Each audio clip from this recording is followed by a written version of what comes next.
ಸ್ವಾಮಿ, ಈ ಹೊತ್ತಿಗೆ ತಡೆಯುವುದಕ್ಕಾಗಿ ನೀನು ಬಂದಿದ್ದೀಯ ಯುದ್ಧವನ್ನು. ಅಗ್ನಿ ಶರಗಳನ್ನು ನಾವೀರುವರು ಪ್ರಯೋಗಿಸುವಂತ ಸಂದರ್ಭಕ್ಕೆ ಮತ್ತೆ ಪಥದಲ್ಲಿ ಬಂದು ಕುಡಿಯುವುದಕ್ಕೆ ಪ್ರಾರಂಭ ಮಾಡಿದ್ದೀರಿ ಸ್ವಾಮಿ. ಯಾವ ರೀತಿಯಲ್ಲಿ ಬಂದಿದ್ದೀರಿ ಎಂಬುದಾಗಿ ನನಗೆ ಗೊತ್ತಿಲ್ಲ. ನನಗೆ ಮಗನಾಗಿ ಬಂದಿದ್ದೀರಾ, ನನಗೆ ತಂದೆಯಾಗಿ ಬಂದಿದ್ದೀರಾ, ಅದಲ್ಲ ಇವನಿಗೆ ಅಳಿಯನಾಗಿ ಬಂದಿದ್ದೀರಾ. ಓ ತಂದೆ, ನನ್ನ ಅಳಿಯನಾಗಿ ನೀವು ಈಗ ಸಮರದಲ್ಲಿ ನಾವು ಗೆಲುವು ಯಾರ ಬಳಿಗೆ ಆಗಲಿಲ್ಲ. ಈ ಸಮರದಲ್ಲಿ ನನ್ನ ಪಾಲಿಗೆ ಗೆಲುವು ಆಗುವಂತೆ ಅನುಗ್ರಹಿಸು. ತಂದೆ, ನಿಮಗೆ ನಾನು ಮಗ. ಯಾಗದ ಮೂಲಕವಾಗಿ ನನ್ನ ತಂದೆಯವರು ನಮ್ಮ ಇರುವರನ್ನು ಪಡೆದವರು. ಆದ ಕಾರಣ ತಂದೆಯಾದವರು ಯಾವ ರೀತಿಯಲ್ಲಿ ಮಕ್ಕಳನ್ನು ಕಾಯುವುದಕ್ಕೆ ಬರ್ತಾರೋ ಅದೇ ರೀತಿ ನಮ್ಮನ್ನು ಕಾಯಬೇಕು. ಹಾಗಾಗಿ ಮೊದಲಿಗೆ ನನ್ನ ಪರವಾಗಿ ಅವರನ್ನು ಅನುಗ್ರಹಿಸಬೇಕು.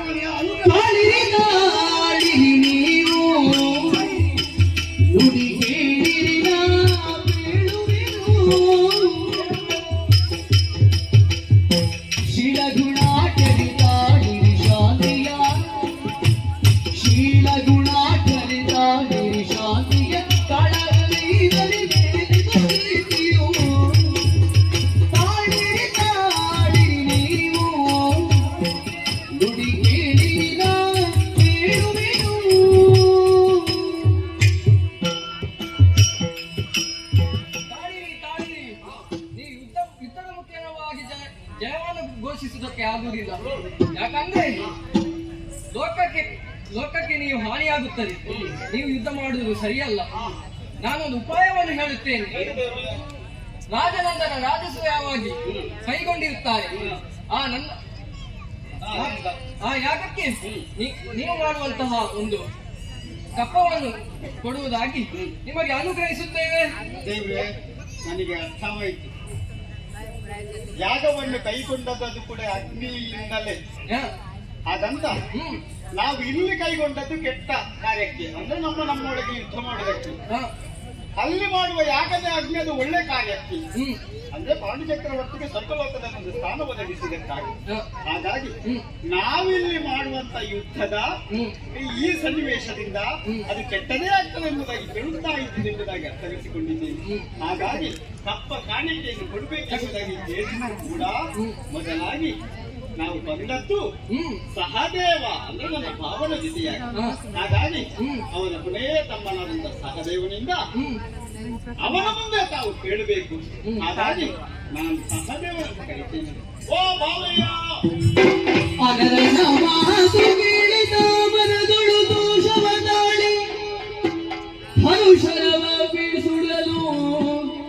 ಅಪ್ಪುದ ವಿನಯದಿ ಮಾದಿ ಜನನು ಕರೆದಿದ್ದನು. ನಿನ್ನನ್ನು ಈ ವೇಳೆಯಲ್ಲಿ ಕಂಡು ಮನಸ್ಸಿಗೆ ಬಹಳ ಸಂತೋಷವಾಯಿತುದಂತೆ.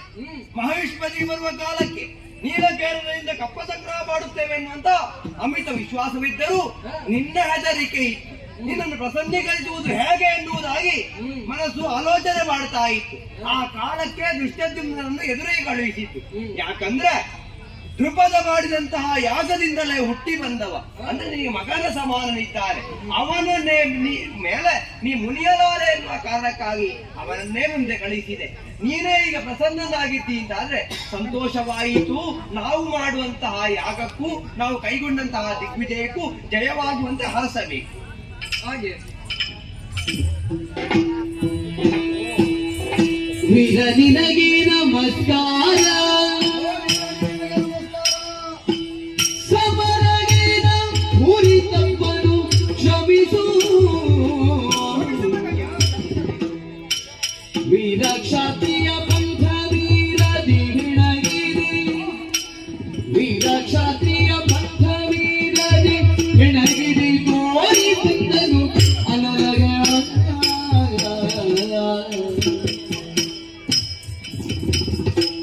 ವೀರ ನಿನಗೆ ನಮಸ್ಕಾರ, ಸಮರಗೈದ ಉರಿ ತಪ್ಪನು ಕ್ಷಮಿಸು. ವೀರ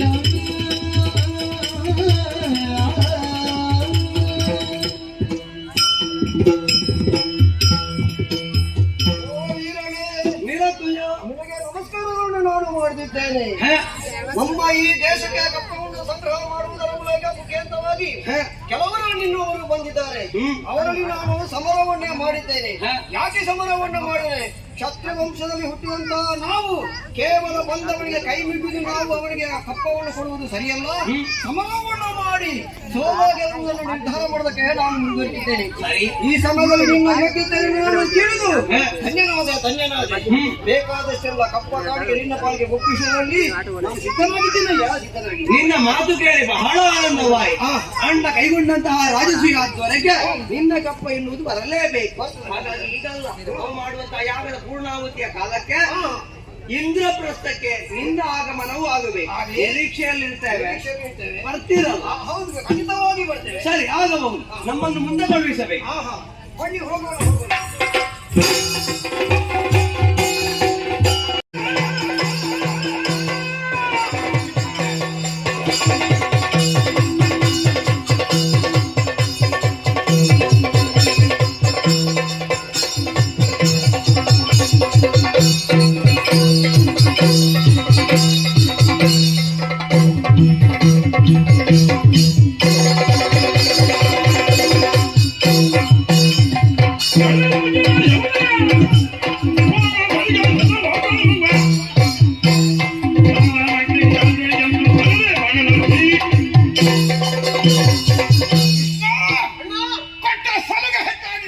ಪಾಂಡವರಿಗೆ ನಾನಲ್ಲ ನೀನು ಹೂ ಹೇಳ್ತಾನೆ. ಈಗ ಹೂಬೆ ಆಗಿ ಹೇಳಿದೆವುದು ನಾನು ಸಾರಿ ಬೇಡ ಪಾಂಡವರ ಸಹವಾಸ ನಮಗೆ.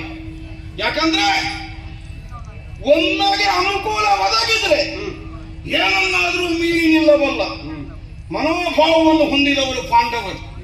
ಆದ್ದರಿಂದಲೇ ಬೇಡ ನಮಗವರ ಸಹವಾಸ ಅಂತ ಹೇಳಿದೆ. ಅದು ನಮ್ಮವರು. ಈಗ ನೋಡಿ ಏನಾಯ್ತು, ಕಥೆಯಲ್ಲಿಗೆ ಮುಟ್ಟಿದ್ದು ನಮ್ಮ ತಂಗಿ ಸುಭದ್ರೆ. ಮತ್ತೆ ಪಾಪ ಹೌದು, ಅವಳನ್ನು ತಂಗಿ ಅನ್ನುವಂತಹ ಒಂದು ಕನಿಕರವನ್ನು ಇರಿಸದೆ ಆ ಕೃಷ್ಣ ಹೊಡೆದುರುಳಿಸಿದ್ದಾಳೆ ಅಂತಾದ್ರೆ ಬಿಡ. ಪಾಂಚಾಲಿಗೆ ತಕ್ಕುದಾದಂತಹ ಮದ್ದರೆಯದೆ ಹೋದರೆ ಮತ್ತೆ ನಾವು ಅವರ ಅಣ್ಣಂದಿರಿದ್ದು ಪ್ರಯೋಜನ ಅಲ್ವಾ? ಈಗ ನೀನು ಹೊಡೆಯುವುದು, ನಾನು ಹೊಡೆಯುವುದು. ಹೊಡಿಗೆ ದ್ರೌಪದಿಗೆ ನಾವು ಇಬ್ಬರೇ ಯಾಕೆ ಹೊಡೆಯುವುದು? ಮತ್ತೆ ನಮ್ಮಲ್ಲಿ ಇಷ್ಟು ಸೇನೆ ಉಂಟಲ್ಲ ಹೊಡೆಯುವುದಕ್ಕೆ. ಯಾವಾಗ ಸಿಗ್ತದೆ ಅನ್ನೋದಕ್ಕೆ ಕಾಯ್ತಾ ಇರ್ತಾರೆ. ಯುದ್ಧೋತ್ಸಾಹ ಯಾದವರು ಅಲ್ವಾ? ಬರಲಿ.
ಮೊದಲಾಗಿ ವಂದಿಸಿಕೊಳ್ಳುತ್ತಾ ನಮ್ಮ ಕಾರ್ಯದಲ್ಲಿ ನಾವು ನಿರತರವಾಗಿರುವಾಗ ನಮ್ಮನ್ನು ಕರೆದರಲ್ಲ ಏನು ಕಾರಣ?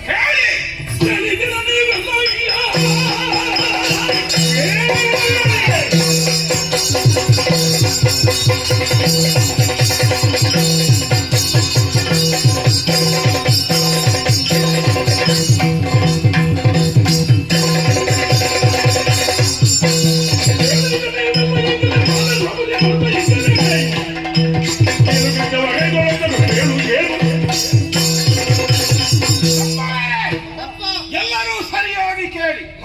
ಪಾಂಡವರ ಇವರಂಶಿಯಾದ ಪಾಂಚಾಲೆ ನನ್ನ ವಿಜಯಾದಂತಹ ಸುಭದ್ರೆಯನ್ನು ವಿನಾಕಾರಣವಾಗಿ ಹೊಡೆದು ನೋಯಿಸಿದ್ದಾಳಂತೆ. ಬಿಡಬಹುದಾ?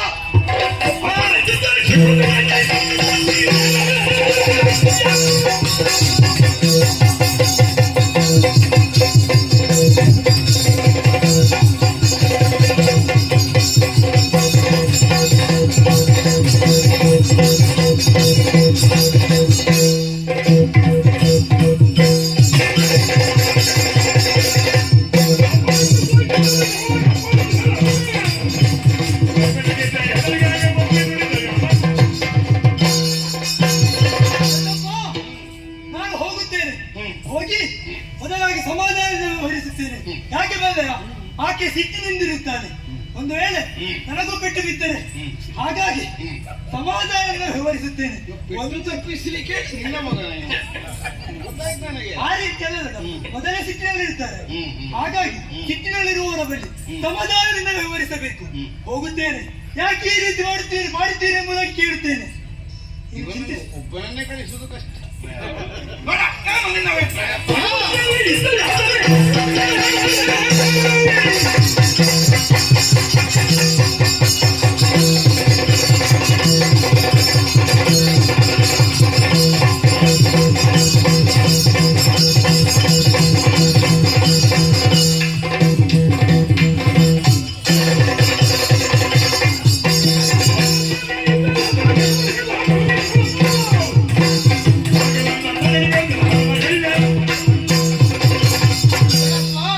ಮೊದಲಾಗಿ ವಂದಿಸುತ್ತಾ ಇದ್ದೇನೆ.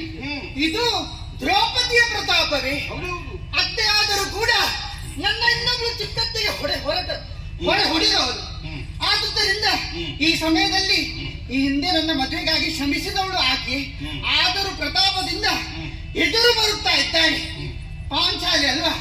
ಅದಕ್ಕಾಗಿ ಅವಳಿಗೆ ಉತ್ತರ ನೀಡಬೇಕಾದ್ರೆ ಈ ಪ್ರತಿಜ್ಞೆ ಇದ್ದಾನೆ. ಅವರು ಇವರು ಒಂದು ಜಗಳ ನಮ್ಮೊಳಗೆ ಬೇಡ. ಎಲ್ಲ ಒಟ್ಟಾಗಿ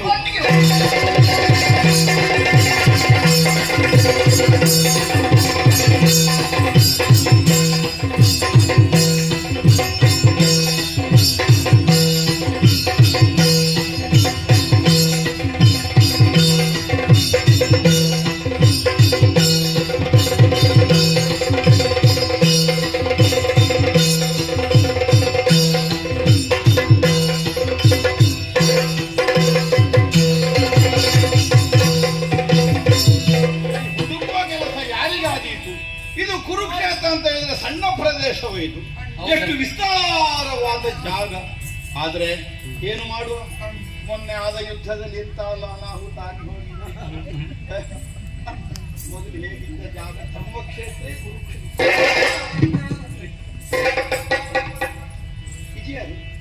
ಯಾರು ಇದು ಗೊತ್ತಾಗುದಿಲ್ಲ. ಅಣ್ಣ ಅಣ್ಣ ಅಂತ ಹೇಳ್ತಾಳೆ. ನಾನು ಸುಭದ್ರೆ. ಸುಭದ್ರೆ ಇಲ್ಲ, ನಾನು ನಂಬಲ ನೀನು ಸುಭದ್ರೆ ತೆಳ್ಳಗೆ ಬೆಳ್ಳಗೆ. ಅಯ್ಯೋ ಚಟ್ಟಿಗಳ ನಮಗೆ ಬಂದಲ್ಲ, ನಾನು ಹಾಗೆ ಹೀಗೆ ಕಾಣುವುದು. ಹೌದಾ? ಹೌದು. ಇದೆಂತದ್ದು ನಿನ್ನ ಮೈ ಕೈಯೆಲ್ಲ ಇದು ಕಾತುಕೊಂಡಾಗ ಹಾಗೆ ಅವಳು ಹೊಡೆದಲ್ವಾ? ಹೊಡೆದದ್ದೇ ನೀವು? ಅಯ್ಯೋ ಎತ್ತೀರಾ? ಎತ್ತಿ ನೀವೆಲ್ಲ ನಮ್ಗೆ ಅಬ್ಬ, ಅಯ್ಯೋ ಅಯ್ಯೋ, ಏನಾಯ್ತು? ಅಲ್ಲ, ನಿನಗೆ ನಾನು ಏನಾಯ್ತು ನನಗೆ ಗೊತ್ತಾಗುದಿಲ್ಲ. ಈಗ ಬಂದದಲ್ವ ನೀವು? ಎಲ್ಲ ಹೋಯ್ತು ಈಗ. ಎಲ್ಲ ಹೋಯ್ತು.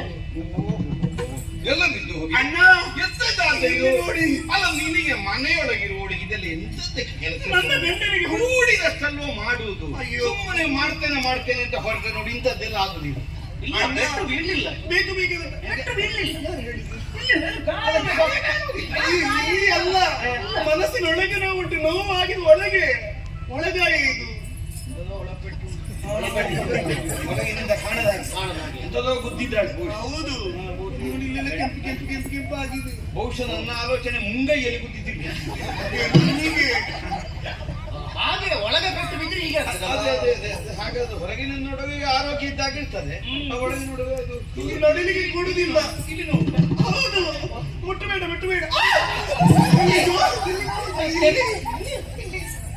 ಇಲ್ಲಿ ಎಲ್ಲ ನೋವುಂಟು. ಎಲ್ಲಿ ಬಿಟ್ಟಿದ್ರು ನಾವು ಅವನು ಅಂತ ಹೊಡೆದ ಹಾಗೆ ಬಾರಿಸಿದ್ದಾಳೆ. ಅಲ್ಲ, ಎಂತದಮ್ಮ ಕಥೆ ಅಂತ ನೀ ಎಂತದಕ್ಕೆ ನಮೋ ತುಗೆ ಜಯ ಜಯ ಮಾಮಲಯ ಜಗನ್ನಾಥ ಮಂಜುತಾಯ ಜಗನ್ನಾಥ ಕೇಳು ಯಾಗಿದ್ದೆಯ ಕೃಪಾಲು ನಮ್ಮನೆಯ ಕೇಳಲೇನು ಬದಲಾದೆ ಒಳಗೆ ಅಣ್ಣ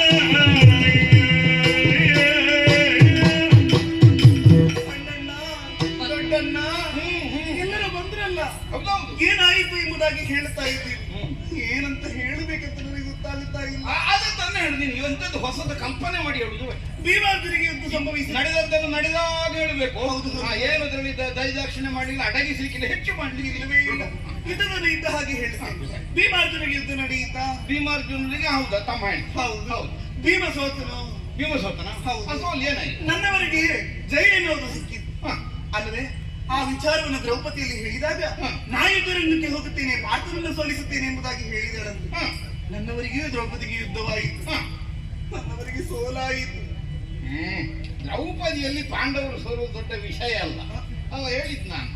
ಅಲ್ಲ, ಮೊದಲಿನಿಂದಲೂ ಅವರು ಸೋತುಕೊಂಡೇ ಇದ್ದಾರೆ. ಯುದ್ಧದಲ್ಲಿ ಸೋತದ್ದು. ಅಲ್ಲ, ಇದು ಯುದ್ಧದಲ್ಲಿಯೂ ಸೋತರು ಅಷ್ಟೇ, ದೊಡ್ಡ ವಿಷಯ ಏನಿಲ್ಲ ಅದರಲ್ಲಿ. ನೀನು ಬರುವ ಪ್ರಸಂಗ ಎಂತದ್ದು ಒಂದದ್ದು. ನನ್ನವರು ನನ್ನನ್ನು ಕರೆದು ಏನಂತ? ಇಂತಹ ವಿಚಾರವನ್ನು ಹೇಳಿದ್ರು. ದ್ರೌಪದಿ ಯುದ್ಧರಂಗಕ್ಕೆ ಬಂದಿದ್ದಾಳೆ, ನನ್ನದಾಗಿ ನಾ ಸೋತಿದ್ದೇನೆ, ಅದಕ್ಕಾಗಿ ನನಗೂ ಸಿಟ್ಟು ಬಂತು. ಅಲ್ಲ, ಸಿಟ್ಟು ಬಂದು ನೀನು ಆಲೋಚನೆ ಮಾಡಬೇಡ. ನೀನು ಮಾಡುವ ಕೆಲಸವೇ ಇದು. ಎಲ್ಲಿಯಾದ್ರೂ ಅರ್ಜುನನಿಗೆ ಪೆಟ್ಟು ಬಿದ್ದಿದೆ ಅಂತಂದ್ರೆ ಬೇಕಾದ್ರೆ ಅವನ ಮೈಗೆ ಎಣ್ಣೆ ಹಚ್ಚಿ ಬಿಸಿನೀರು ಸ್ನಾನ ಮಾಡಿಸುವುದು. ಅದಕ್ಕೆ ಹೊರತಾಗಿ ನೀನಿದೆ ಅಯ್ಯೋ, ಗಂಡನಿಗಾದ ಅಪಮಾನವಲ್ಲವೇ ಇದು? ನೀನೀಗ ಎಲೆ ಮುಂದೆ ಹೊಡೆದಾಟ ಮಾಡ್ಲಿಕ್ಕೂ ಗೊತ್ತಿಲ್ಲಲ್ಲ, ಹೇಳಿದ್ ನಾನು. ಅಯ್ಯೋ, ಅಷ್ಟು ಮುಗ್ಗುತ್ತೆ ನೀನು. ಅಣ್ಣ ಆದ್ರೂ ಕೈ ಹಿಡಿದ ಗಂಡನಲ್ವೇ, ಅವನಿಗೆ ಸೋಲಾದದ್ದಲ್ವೇ?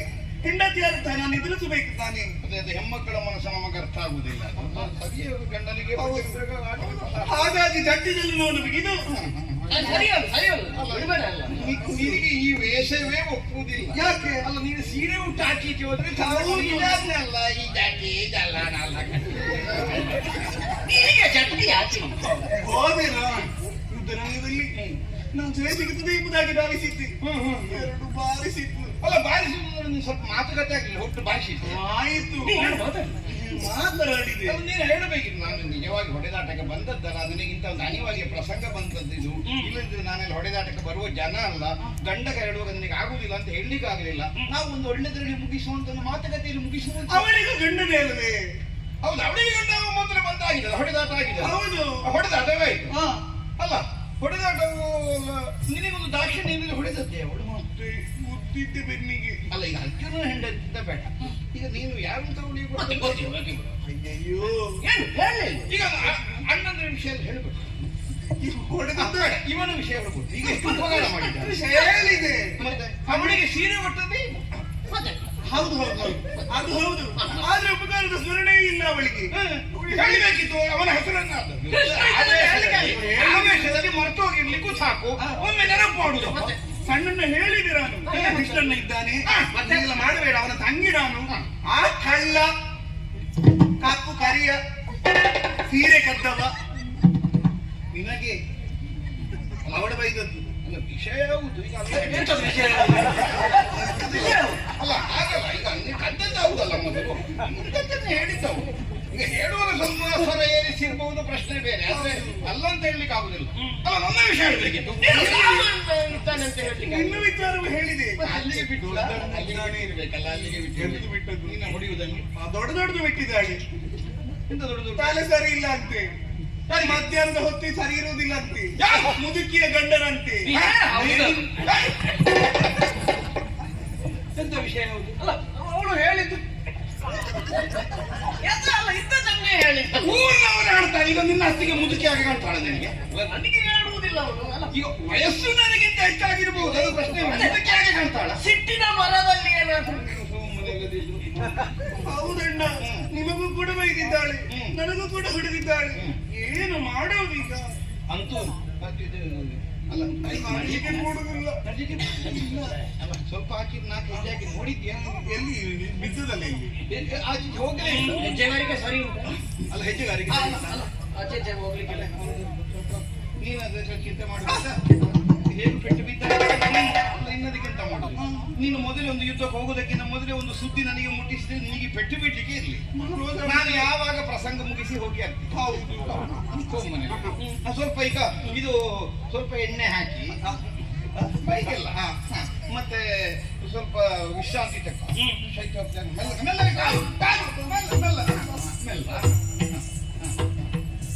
ತಮ್ಮ. ಇಷ್ಟಾದ ಮೇಲೆ ಹೌದು ನಾವು ಬಿಟ್ಟರೆ ನಾನು ಇದಕ್ಕಿಂತ ಹೆಚ್ಚಾಗಿ ಹೋಗಿ. ಹೌದು. ಆದ್ದರಿಂದ ನಮ್ಮ ಸೇನೆಯನ್ನು ವ್ಯೂಹಾತ್ಮಕವಾಗಿ ನಿಲ್ಲಿ. ಹೇಗೆ ಬನ್ನಿ.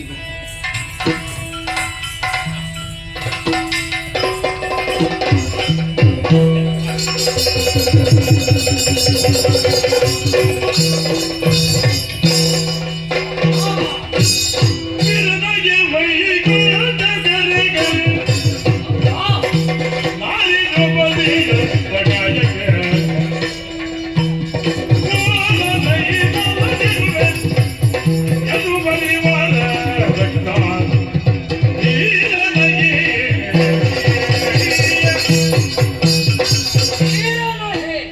ವೈಕುಂಠ ಕರೆ ಕರೆ ಸ್ಪಷ್ಟವಾಯಿತಲ್ಲ. ಯಾದವ ಸೇನೆಯೇ ನನ್ನ ಹತ್ರ ಕರೆಕದ ಇಲ್ಲ. ಯಾದವ ಸೇನೆಯೇ ಸೌಭದ್ರೆಯ ಸಹಾಯಕ್ಕಾಗಿ ಮುಂದುವರಿದು ಬರ್ತಾ ಇದೆ ಅಂತಾದ್ರೆ ನಾ ಮಾಡಿದಂತಹ ಯುದ್ಧ ಇಂದಿಗೆ ಸಾರ್ಥಕವಾಯಿತು. ಇದನ್ನು ಕಾಣುವುದಕ್ಕೆ ನಾ ಮುಂದಾಗಿದ್ದೇನೆ ಅಂತಾದ್ರೆ ಕಣ್ತುಂಬಿಸಿಕೊಂಡಿದ್ದೇನೆ. ಕೃಷ್ಣ, ಬೆಕ್ಕಿನಂದದಿ ಪೊಕ್ಕು ಅಲ್ಲಿರುವಂತಹ ಬೆಣ್ಣೆ ಮೊಸರುಗಳನ್ನು ಕದ್ದು ಮೆದ್ದಂತಲ್ಲ ಈ ಯುದ್ಧ ಎನ್ನುವ ಹಾಗೆ ಭಾವಿಸಬೇಡ. ಹಾಗಾಗಿ ನಿನಗೆ ಇದಿರಾಗಿ ನಿಲ್ತೇನೆ. ಬರಲಿ ಶಕ್ರ ಬರಲಿ, ತಾವರೆ ಭವನೇ ಬರಲಿ, ಭವಾದ್ಯರೇ ಮೊದಲಾಗಿ ಯುದ್ಧಕ್ಕೆ ನಿಂತರು ನಾ ಲೆಕ್ಕಿಸುವವಳಲ್ಲ. ಹಿಡೀ ಚಕ್ರ ಇದೋ ನಿನಗೆ ಆಘಾತವನ್ನುಂಟು ಮಾಡ್ತೇನೆ. ನನ್ನನ್ನು ಲೆಕ್ಕಕ್ಕೆ ತಗೊಳ್ಳಿಲ್ಲ ಇವರು.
ಚಿಕ್ಕದ್ದಾದಂತಹ ಸುಭದ್ರೆಗೆ ನೀ ಹೊಡೆದಿದ್ದೆ ಎಂಬುದಾಗಿ ದೊಡ್ಡಪ್ಪನವರು ಹೇಳಿದ್ದಾರೆ.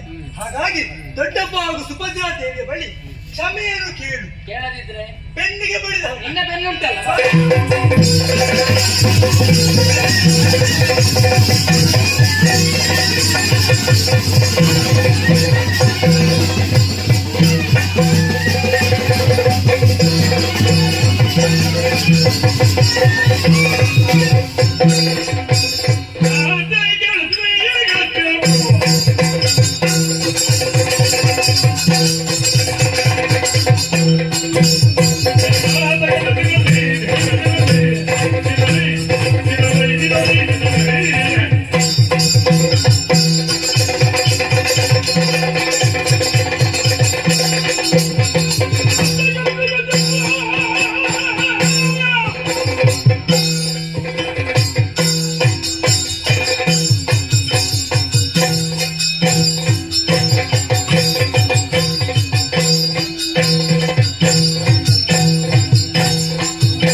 ನನ್ನ ಮದುವೆ ಸಮಯದಲ್ಲಿ ಆ ಸೀರೆ ಉಟ್ಟಂತಹ ಚಂದವನ್ನು ಕಾಣಬೇಕಿತ್ತು.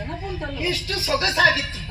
ನನ್ನ ಮದುವೆಗೆ ಕಾರಣ ಆದವರೇ ನೀವೇ ಅಲ್ವೇ, ಹೋದವರು ನೀವಲ್ಲಿ. ಆದರೂ ಇವತ್ತು ಕಾಣುವುದು ಆಶ್ಚರ್ಯ. ಏನು? ಚಟ್ಟಿ ಚೆಲ್ಲನ್ನು ಬಿಗಿದುಕೊಂಡು ರಕ್ಷಾ ಕವಚವನ್ನು ಧರಿಸಿಕೊಂಡು ಯುದ್ಧಕ್ಕಾಗಿ ಬಂದವರು ಬಿಲ್ಲು ಬಾಣವನ್ನು ಹಿಡಿದುಕೊಂಡಿದ್ದೀರಿ. ಹೌದು. ಆದರೆ ಈ ಸಮಯದಲ್ಲಿ ನಾವು ಬಂದದ್ದು ಯಾಕೆ? ಯುದ್ಧ ಮಾಡುವುದಕ್ಕೆ ಬಂದವರು. ಆದರೆ ಯುದ್ಧ ಯಾರಲ್ಲಿ ಮಾಡುತ್ತಾ ಇರುವೆ ಯೋಚಿಸುವಾಗ ಒಂದು ಬುದ್ಧಿ ಮಾತನ್ನು ಹೇಳಬೇಕು ಎಂಬುದಾಗಿ ಮನಸ್ಸಾಗುತ್ತೆ. ಅಲ್ಲಿವರೆಗೆ ಬಂತಲ್ವ ಅತ್ತೆ?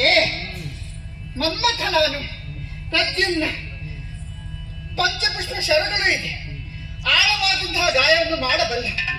ಆದರೂ ಈ ಸಮಯದಲ್ಲಿ ಗಾಯವಾದರೆ ಆ ಗಾಯ ನಿಮಗೆ ಆಗುತ್ತದೆ, ಅದರಿಂದ ಪಾಪ ಅಂಟಿಕೊಳ್ಳುತ್ತದೆ ಅಲ್ವೇ? ಮಾಡುವ ಮೊದಲಾಗಿ ನಿನಗೆ ಪಾಪದಲ್ಲ ಬೆನ್ನಿಗೆ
ಹತ್ತಿರದಲ್ಲಿರಲಿ. ಓಹೋ. ಹೆಣ್ಣಾದವಳು ಹೇಗಿರಬೇಕು? ಮನೆಯೊಳಗೆ ಸೌಭಾಗ್ಯ ಲಕ್ಷ್ಮಿಯಂತೆ ಬದುಕು ಸಾಗಿಸಬೇಕು. ಅದಕ್ಕೆ ಬದಲಾಗಿ ಅಂಗಳ ಕಿಡಿದು ಹೋರಾಟಕ್ಕೆ ಮುಂದಾಗುತ್ತಾಳೆ ಎಂದಾದರೆ ಅವಳು ಹೆಣ್ಣಲ್ಲ, ಹೆಮ್ಮಾರಿ. ಸಂಸಾರಕ್ಕೆ ಚೆನ್ನಾಗಿ ಒದಗಬೇಕಾದವಳು. ಒಂದು ಮನೆಯಲ್ಲಿ 4-5 ಮಂದಿ ಅಣ್ಣ ತಮ್ಮಂದಿರಿದ್ರೆ ಅವರಿಗೆ ವಿವಾಹವಾಗಿ ಬಂದಂತಹ ಸಖಿಯರು ಬೇರೆ ಬೇರೆ ಮನೆಯಿಂದ ಬಂದವರಾದ್ರೆ ಅವರೊಳಗೆ ಪರಸ್ಪರ ವಿರೋಧ ವೈಷಮ್ಯ ಬರ್ಬೇಕು ಅಂತಲ್ಲ, ಬಂದರಾದ್ರೂ ಬಂದೀತು. ಆದ್ರೆ 5 ಮಂದಿಗಳಿಗೆ ಓರ್ವಳು ಸತಿ ನೀನು 5 ಜನರನ್ನು ಸಮಾನ ಭಾವದಿಂದ ಕಾಣಬೇಕಾದದ್ದು ನಿನಗೆ ಆದ್ಯ ಕರ್ತವ್ಯ. ಏನು ಅಣ್ಣ ತಮ್ಮಂದಿರೊಳಗೆ ಒಂದು ವೈಷಮ್ಯ ಬಂತು ಅಂತಾದ್ರೆ ಹೆಂಡತಿಯಾದವಳು ಅದನ್ನು ಸುಲಭವಾಗಿ ಪರಿಹರಿಸುವಲ್ಲಿ ಯಾವುದು ಉಪಾಯ ಅದನ್ನು ಯೋಚಿಸಬೇಕೇ ಹೊರತು ಒಬ್ಬ ಗಂಡನ ಪಕ್ಷ ಇವ ಶವಗಂಡ ಅನ್ನುವುದಕ್ಕಾಗಿ ಅವನ ಪಕ್ಷ ವಹಿಸಿಕೊಂಡು ಹೋರಾಟಕ್ಕೆ ಬಂದದ್ದು ಮಾತ್ರ ಅಲ್ಲ, ನನ್ನ ಅನುಜಯಾದಂತಹ ಸುಭದ್ರೆಯನ್ನು ಹೊಡೆದು ಭಂಗಿಸಿ ಹೀನಾಯವಾಗಿ ಅವಳು ನೋವುಣ್ಣುವಂತಹ ಸ್ಥಿತಿಯನ್ನು ಒದಗಿಸಿದ್ದಾದ್ರೆ ನಿನ್ನ ಏರಿದ ಅಹಂಕಾರವನ್ನು ಒಂದೇ ಸಲ ಕಿಡಿಸಿ ಬಿಟ್ಟೇನೆ. ಸಾಧ್ಯ ಉಂಟಾ? ನೋಡುವುದರಿಂದ ಬಲವನ್ನೆಲ್ಲ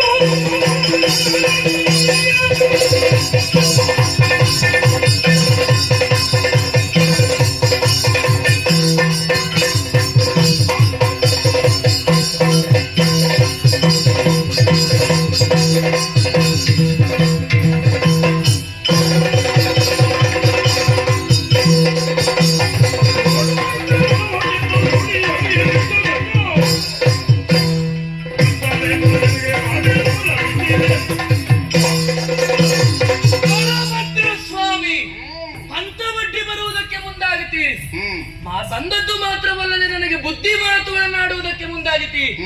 ರೋಹಿಣಿ ಅಂತಃಪುರದಲ್ಲಿ ಕುಳಿತು ಅವಳಿಗೆ ಬುದ್ಧಿವಾದ ಹೇಳಿದ ಹಾಗೆ ನನ್ನಲ್ಲಿ ಹೇಳುವ ಅವಶ್ಯಕತೆ ಇಲ್ಲ. ಅವಳಿಗೆ ಹೇಳಿಸಿಕೊಳ್ಳುವ ಅನಿವಾರ್ಯತೆ ಬರಲಿಲ್ಲ. ಸರಿ ಇದ್ದಾಳೆ ಅವಳು, ಸರಿ ಹೇಳುವವರಿಲ್ಲದೆ ಈಗ ಸರಿ ಇದ್ದಾಳೆ ಎನ್ನುವಲ್ಲಿಗೆ ಅವಳಲ್ಲಿ ಮಾತನಾಡಿದಂತೆ ನನ್ನಲ್ಲಿ ಬೇಡ ಅಂತ ಆಡುವುದಕ್ಕೆ ತೊಡಗಿದ್ದು. ಮಾತಾಡಿದಾಗ ನಿನ್ನಲ್ಲಿ ಅವಳಿಗೆ ಹೇಳಿದ ಬುದ್ಧಿ ಮಾತಿನಂತೆ ನನ್ನಗಲ್ಲ. ನಾ ಬಂದದ್ದು ನಮ್ಮವ್ರನ್ನ ಉಳಿಸುವುದಕ್ಕಾಗಿ ಬೇಕಾಗಿಯೇ ಬಂದಿದ್ದೇನೆ, ಏಕಪಕ್ಷೀಯವಾಗಿ ಬರಲಿಲ್ಲ. ನೀವು ಸೌಭದ್ರೆಯ ಪರವಾಗಿ ಬರ್ತೀರಿ ಅಂತ ಆದ್ರೆ ಮತ್ತೆ ಒಂದು ಕೈ ನೋಡದೆ ಈ ದ್ರೌಪದಿ ಯಾಕಿರಬೇಕು? ಒಂದು ಕೈ ನೋಡ್ಲಿಕ್ಕೆ ನಿನಗೆ ಆಶೀರ್ವಾದ ಮಾಡ್ಲಿಕ್ಕೆ ಬಂದದ್ದಲ್ಲ, ಹೌದಾ? ಬೆನ್ನಿನ ಚರ್ಮ ನೋಡಿ.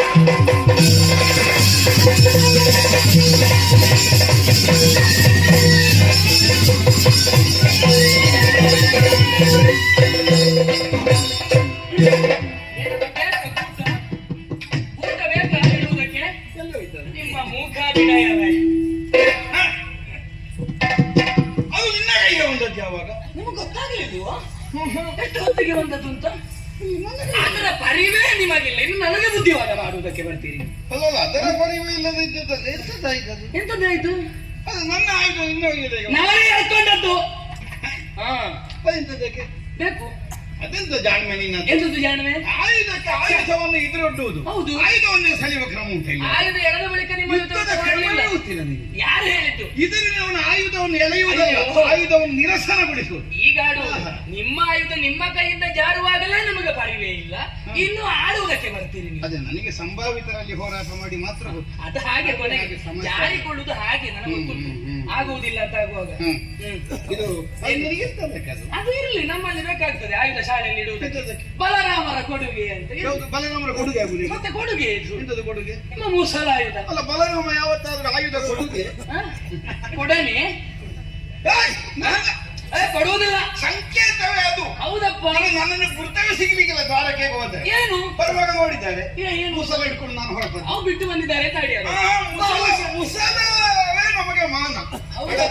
ಅದೇ ಇನ್ನು ನಿಮಗೆ ಮಾನ ಬೇಡ, ಇನ್ನು ಸನ್ಮಾನ ಬೇರೆ ರೀತಿಯಲ್ಲಿ ಮಾಡುವ ನಿಮಗೆ ಆಗಬಹುದಾ? ಪರ ವಹಿಸಿ ಬರಬೇಡಿ, ಹೋಗಿ.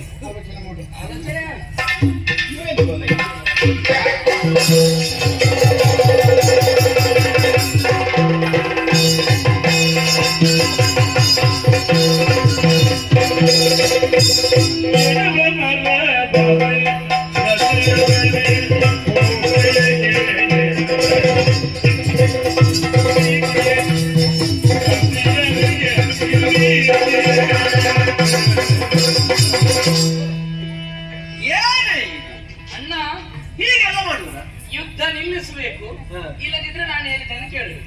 ಒಟ್ಟಾರೆ ನಿಲ್ಲಿಸಿದ್ರೆ ಜಾಗ. ಅಲ್ಲ, ಸಿಟ್ಟು ಬೇಕು ಹೆಣ್ಣು ಮಕ್ಕಳಿಗೆ. ಎಷ್ಟು, ಯಾವಾಗ, ಯಾರಲ್ಲಿ, ಹೇಗೆ ಇದೆಲ್ಲ ಆಲೋಚನೆ ಮಾಡದೆ ಏನೇ ಇನ್ನು ಯಾಜ್ಞ ಸೇನೆ ನಿನಗೆ ಚಂದ ಕಾಣ್ತದೆ. ಇದೆಲ್ಲ ಕಾಣ್ತದೆ. ಯಾರು ಹೇಳಿದ್ರು? ನಿನಗೆ ಕಾಣಬಹುದು. ಹೇಳುವವರು ಏನು ಹೇಳಿದ್ರು? ಊರವರು ಸಾವಿರ ಹೇಳ್ತಾರೆ, ನನಗೆ ಕಂಡದನ್ನ ಮಾಡು. ಅದೇ ಊರವರು ಏನು ಹೇಳಿದ್ರು ನಡೀತದೆ ಎನ್ನುವ ಭಾವದಿಂದ ತೊಡಗಿದ ಕಾರಣ ಹೀಗಾದದ್ದು. ಇದೆಲ್ಲ ನಿನ್ನಂತವರಿಗೆ ಭೂಷಣವಲ್ಲ. ನಮ್ಮ ಯಾದವ ಸೇನೆಯನ್ನೆಲ್ಲ ಬೀಳಿಸಿದ್ಯಲ್ಲ, ಯಾಕೆ? ಮಾಧವ